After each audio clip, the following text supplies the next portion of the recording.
ඔබ මීට කලින් කවදා හරි වාව් සිග්නල් නැතිනම් වාව් සංඥාව පිළිබඳව අසා තිබුණාද?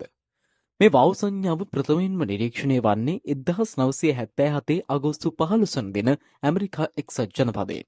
ඇමරිකා එක්සත් ජනපදයේ ඔහියෝ ප්‍රාන්ත විශ්වවිද්‍යාලයේ බිග්ගිය රේඩියෝ දුරේක්ෂය මගින් අනාවරණය කරගත් ශක්තිමත් පටු කලාප රේඩියෝ සංඥාවක් ලෙස මේ වාව් සංඥාව හඳුන්වන්නට පුළුවන්. පසු කාලයක මේ වව් සංඥාව පිටසක්වල බුද්ධිය සෙවීම සඳහා උපයෝගී කරගෙන කියලා තමයි තොරතුරු වල සඳහන් වෙන්නේ.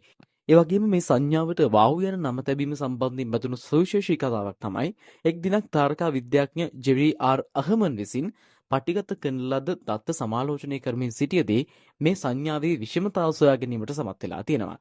මේ සුවිශේෂී සංඥාවේ පරිගණක මුද්‍රණය ඔහු කියවමින් සිටියදී 6EQUJ5 ලෙස රවුම් කර ඒ අසල වාව් යන අදහස ලිවීම නිසා මේ සංඥාවට වාව් කියන නම ලැබිලා තියෙන බව තමයි මූලාශ්‍රවල සඳහන් වෙන්නේ.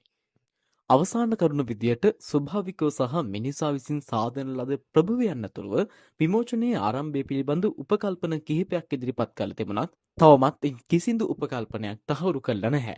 මේ වගේ ඔබ නොදන්නා අප දන්නා කරුණු දැනගන්න අපිව ෆලෝ කරන්න.